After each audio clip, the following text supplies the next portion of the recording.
నిన్న పార్లమెంట్ లో అమిత్ షా చేసిన వ్యాఖ్యలు అంబేద్కర్ గురించి ముఖ్యంగా చాలా పెద్ద గందరగోళాన్ని రేపాయి. అంబేద్కర్ ని ఓన్లీ ఒక కులానికి మాత్రమే పరిమితి చేయడం ఎంతవరకు సమంజసం అంటారు? అసలు నిన్నటి వ్యాఖ్యల మీద మీ అభిప్రాయం? రెండు విషయాలు దీనిలో. ఒకటి, ఈ దేశ నిర్మాణంలో కీలక పాత్ర వహించినటువంటి యోధులు చాలా మంది ఉన్నారు.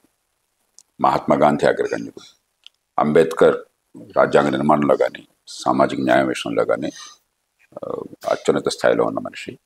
జవహర్లాల్ నెహ్రూ తొలితరంలో ఈ దేశ జాతి నిర్మాణానికి కానీ రాజ్యాంగ వ్యవస్థ నిర్మాణానికి కానీ కీలక పాత్ర వహించినవాడు. లేకపోతే బాబు రాజేంద్ర ప్రసాద్ తొలి రాష్ట్రపతి కానీ, సర్దార్ పటేల్ ఒక రకంగా ఈ దేశ ఐక్యతను కాపాడినటువంటి మహనీయుడు సర్దార్ పటేల్ కానీ, అలాగే ఇతరులు కానీ, వారిని పర్స్పెక్టివ్తో సమ్యక్ దృక్పథంతో అర్థం చేసుకోవాలి మనం. సహజంగానే ఈ దేశంలో జాతీయవాదులందరూ కూడా వీళ్ళందరినీ నాయకులుగా పరిగణిస్తారు. తెలుగునాట ఉందనుకోండి, మన వాళ్ళందరికీ పేర్లు ఏం పెడతారు పిల్లలకి? మోహన్ దాస్ కరమ్చంద్ గాంధీ పూర్తి పేరు పెట్టేస్తారు. జవహర్లాల్ నెహ్రూ, లేకపోతే వల్లభాయ్ పటేల్, లేకపోతే బాలగంగాధర తిలక్, ఎంతమందికో ఆ పేర్లు. గొప్ప కవే ఉన్నారు జవహర్లాల్ బాలగంగాధర తిలక్ గారు, కవికి ఆ పేరు పెట్టారు. ఇట్లాగా మనకి జాతీయ నాయకుల పేరు, నా పేరు కూడా లోక్నాయక్ జయప్రకాష్ నారాయణ పేరుతో పెట్టారు మా కుటుంబంలో వాళ్ళు.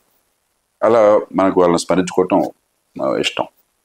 కొన్ని సందర్భాల్లో వాడి భావాలు వాళ్ళ ఆత్మని కానీ వాళ్ళ చిత్తశుద్ధిని ఎవరు శంకించరు. కానీ భావాలు సమాజం పరిణతి చెందుతున్నప్పుడు అప్పుడున్న భావాలు పనికిరావు. నెహ్రూ గారు commanding heads of public sector అన్నారు. ఇవాళ పనికొచ్చేవి కాదు అవి. ప్రభుత్వం తన పాత్ర తాను సమర్థంగా నిర్వహిస్తే దేశం బాగుపడుతుంది, ప్రజలకి సేవలు సౌకర్యాలు అందుతాయి, ఆర్థిక వ్యవస్థ పెరుగుతుంది, బేదరకం పోతుంది. అంతేగాని ప్రభుత్వం చేతులు అన్నీ ఉంటే ఏమవుతుందో మనం చూసాం, మన దేశంలో చూసాం, ఇతర దేశాల్లో చూసాం. అలాంటి విమర్శ అది నెహ్రూ గారిని తక్కువ చేయడం కాదు, అనుభవం నుంచి పాఠాలు నేర్చుకోవటం. అలాగే మహాత్మా గాంధీ ఆనాడు మరి ప్రొహిబిషన్ మీద దృష్టి పెట్టారు. ఇవాళ దేశంలో ప్రొహిబిషన్ అమలు చేస్తున్నామా మనం? ఇవాళ పరిస్థితుల్లో అది సాధ్యం కాదు. చివరికి కాపు సారాయి వస్తుంది, దొంగ సారాయి వస్తుంది, ప్రభుత్వానికి ఆదాయం తగ్గుతుంది, మరి అక్రమ మద్యం వల్ల ప్రాణాలు పోతాయని గుర్తించారు.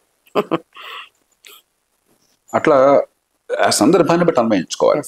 కానీ అంత మాత్రం చేత ఈ మహానాయకుల గొప్పతనాన్ని మనం తగ్గించినట్లు కాదు.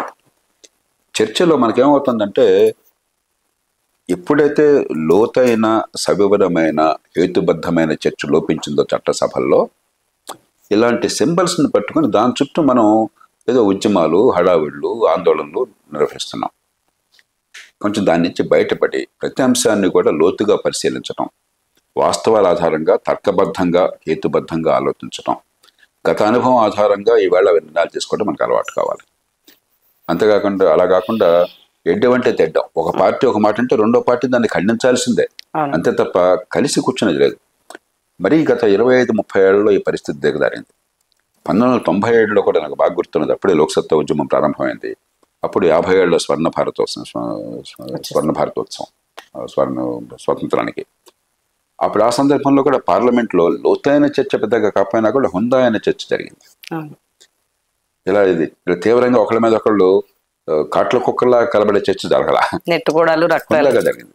కనీసం ఇలాంటి కీలక సందర్భాలు ఇప్పుడు ఇవాళ చర్చ జరుగుతుంది. ఇప్పుడు 75 ఏళ్ల దేశ రాజ్యాంగ నిర్మాణం గురించి 1946 నవంబర్ 26 జరిగింది కాబట్టి, మరి 1949 జనవరి 6 జరిగింది కాబట్టి 75 ఏళ్ళు 24తో పూర్తి అయ్యాయి కాబట్టి మన నవంబర్ 26తో, మరి రేపు జనవరి 6కి 75 ఏళ్ల రిపబ్లిక్ అవుతుంది కాబట్టి ఒక గంభీరమైన సందర్భంలో పార్టీలకు అతీతంగా పక్షపాతాలకు అతీతంగా చర్చ జరుగుతుందని ఆశిస్తాం.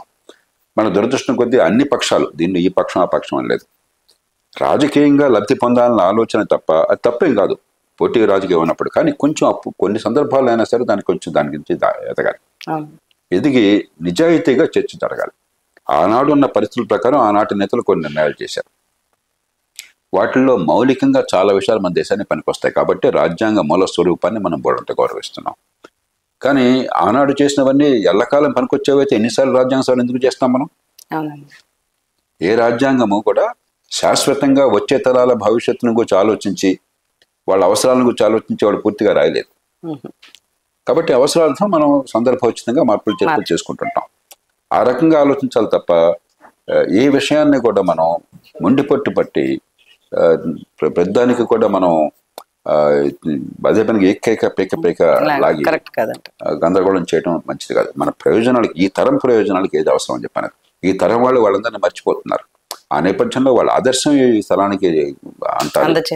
అదే సమయంలో మన అవసరాలను గమనించి ఈవేళ ఈ దేశ భవిష్యత్తు కోసం బాటలు వేయాలి తప్ప, గతానుభవాన్ని బేరీజ్ వేసుకోవాలి తప్ప, గతంలో చెప్పింది మొత్తం కూడా 100% అద్భుతం అనుకున్నా పొరపాటే, గతాన్ని పూర్తిగా తిరస్కరించినా కూడా పొరపాటే.